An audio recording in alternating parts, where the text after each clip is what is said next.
This beast destroyed my home, devoured my family, and burned to a cinder all that I love.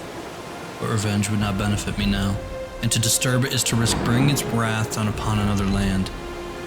If you can slay the dragon of Crandor, you are a greater hero than my land ever produced.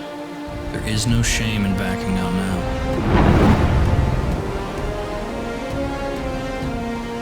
From the humble beginnings of baking a cake to the legendary feats of combat with ancient dragons, Gielinor is brimming with mystery and adventure.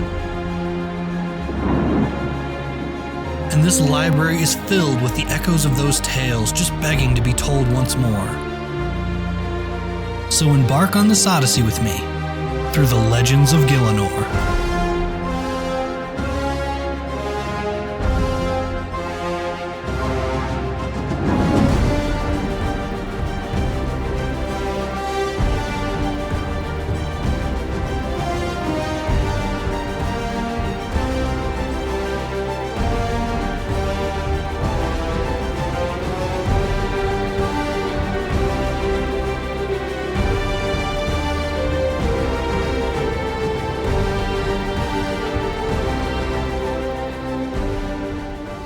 Our story begins with a brave adventurer seeking to test his mettle and make a name for himself. And what better place to start than at the Champions Guild?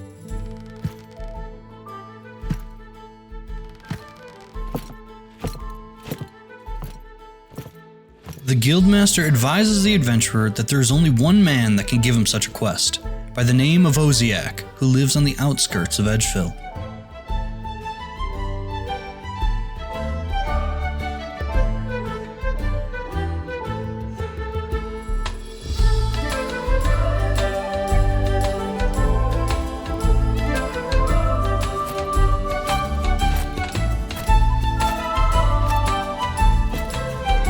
After arriving at Oziak's place, he inquires about the rune platebody the man is wearing. He tells him that it's an esteemed chess piece reserved only for heroes, and if he wanted one for himself, he would need to prove his worth by slaying the notoriously vicious dragon who lies beneath the scorched island of Crandor, Elvarg. Our brave young adventurer eagerly accepts the task, as it was finally his time to be recognized for his strength. It was time to become a hero. He returns to the Champions Guild to gather intel on his task and begin planning his next course of action. The Guildmaster, surprised at the difficulty of the quest assigned to the new adventurer, begins to tell him the story of Crandor. 30 years ago, Crandor was a thriving community with a great tradition of mages and adventurers. Many of those Crandorians even earned the right to be part of this guild.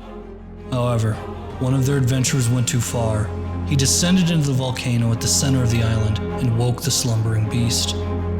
He must have fought valiantly against the dragon, because they say to this day she has a scar down her side. After defeating the adventurer, she then went on to decimate the island.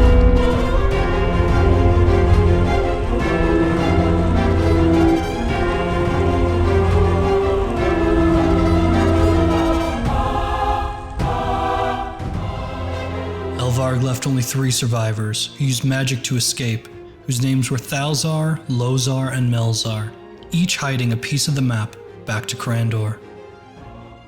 Melzar built a maze of a castle north of Remington that he locked himself in and hasn't been seen for years. Thalzar, being the most paranoid of the 3, hid his map piece in a secret location that he took to his grave.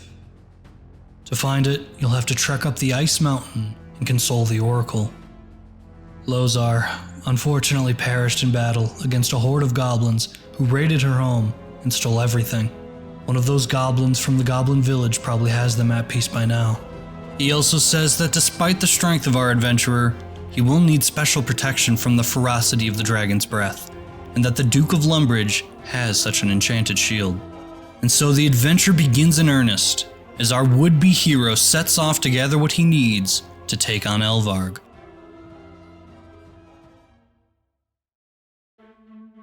First heading to the goblin village, he interrogates the general when he arrives, learning of one named Wormbrain, who, driven by greed, was apprehended and imprisoned in the Port Sarim jail, still clutching the coveted map piece. So he treks his way to the Port Sarim jail to have a word with this goblin.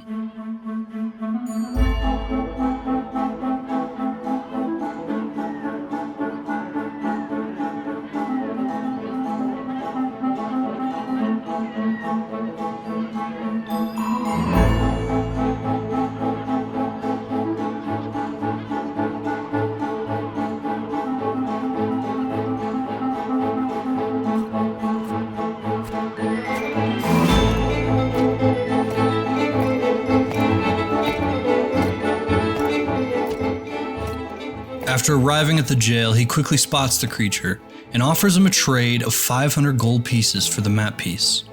The goblin, however, was not so willing to depart with the map piece and demanded the exorbitant amount of 10,000 gold coins. While our adventurer may be brave, rich he was not.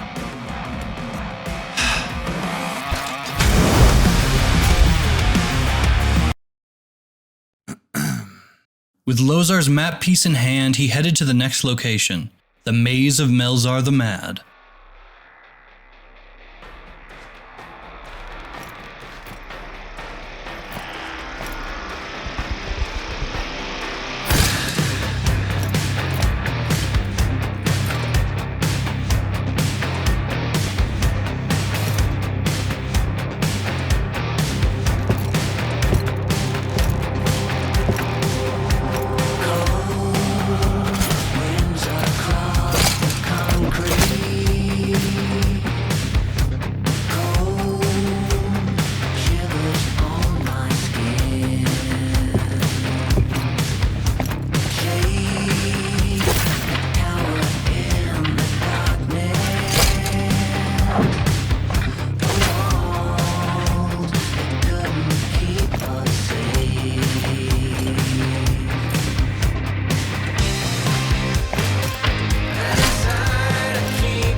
With Melzar defeated, another key appeared. It seemed the map piece was still further in.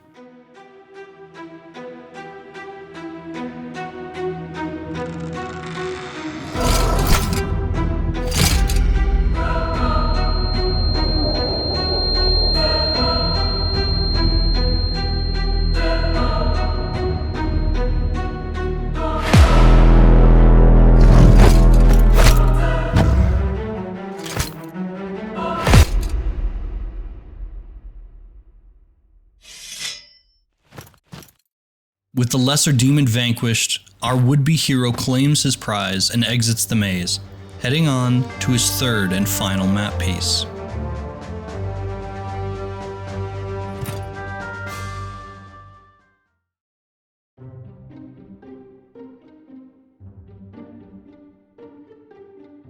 He climbs to the peak of Ice Mountain per the Guildmaster's instruction to get the sage wisdom from the Oracle.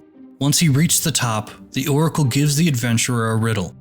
The map's behind a door below, but entering is rather tough. This is what you need to know. You must use the following stuff. First, a drink used by a mage. Next, some worm string changed to sheet. Then a small crustacean cage. Lastly, a bowl that's not seen heat. This would translate to a list of assorted items. A wizard mind bomb, a magical drink. Silk, once worm string. A lobster pot home to crustaceans, and an unfired bowl, untouched by heat. With the items obtained, he ventures deep beneath Falador, bringing them to a mysterious door. Once used on the door, it begins to glow and open.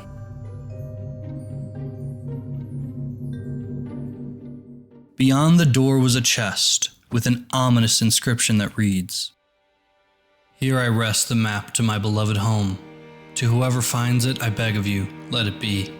I was honor bound not to destroy the map piece, but I have used all my magical skill to keep it from being recovered. This map leads to the lair of the beast that destroyed my home, devoured my family, and burned to a cinder all that I love. But revenge would not benefit me now, and to disturb this beast is to risk bringing its wrath down upon another land. I cannot stop you from taking this map piece now, but think of this. If you can slay the dragon of Crandor, you would be a greater hero than my land ever produced. There is no shame in backing out now.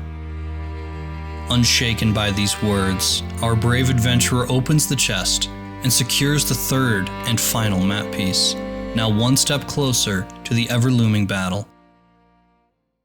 Finally, it was time to pay a visit to the Duke of Lumbridge in pursuit of the magical shield.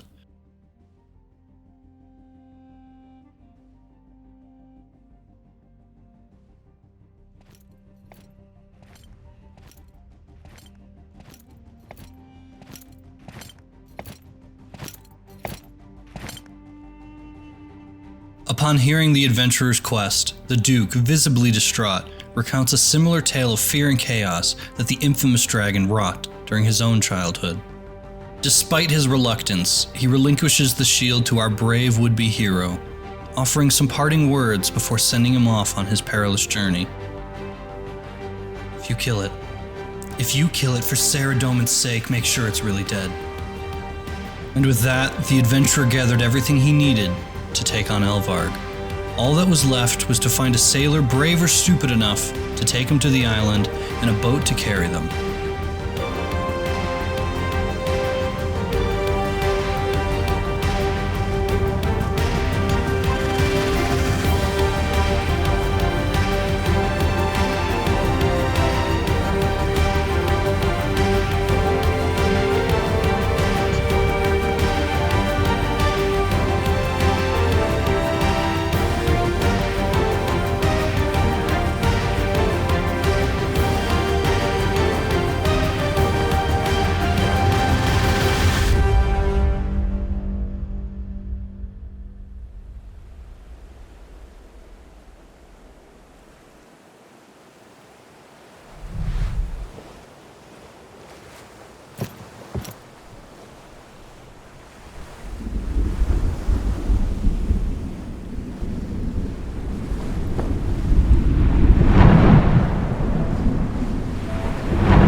Though the vessel is wrecked, our adventure emerges from the chaos, emboldened by a newfound determination.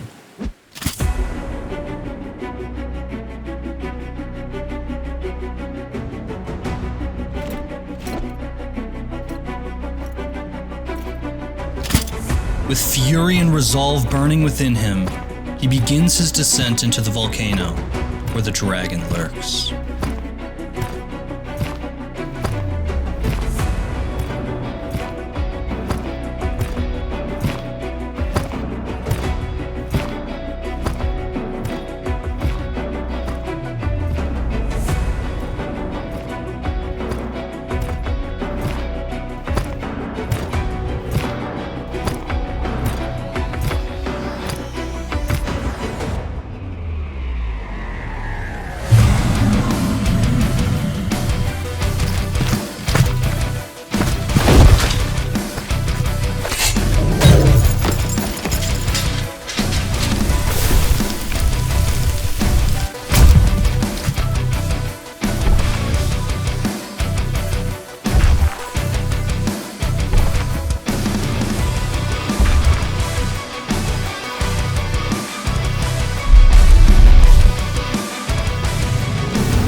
This beast destroyed my home,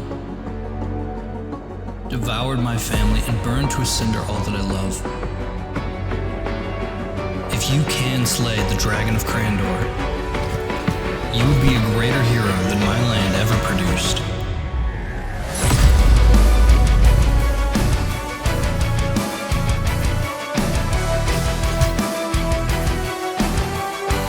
It was a hard-fought battle, but our adventurer, no, our hero was triumphant.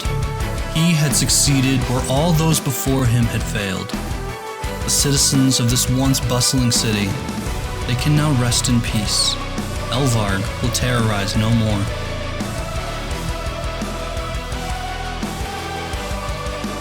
With that, he completed his quest, and the natural end to any good quest is a reward. So he returns to Oziak.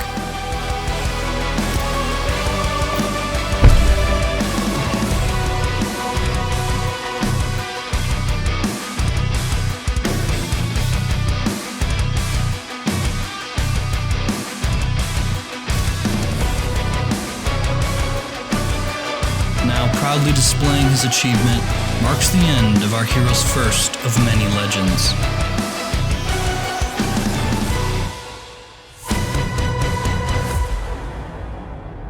But this was only the beginning of a much larger plot to unfold.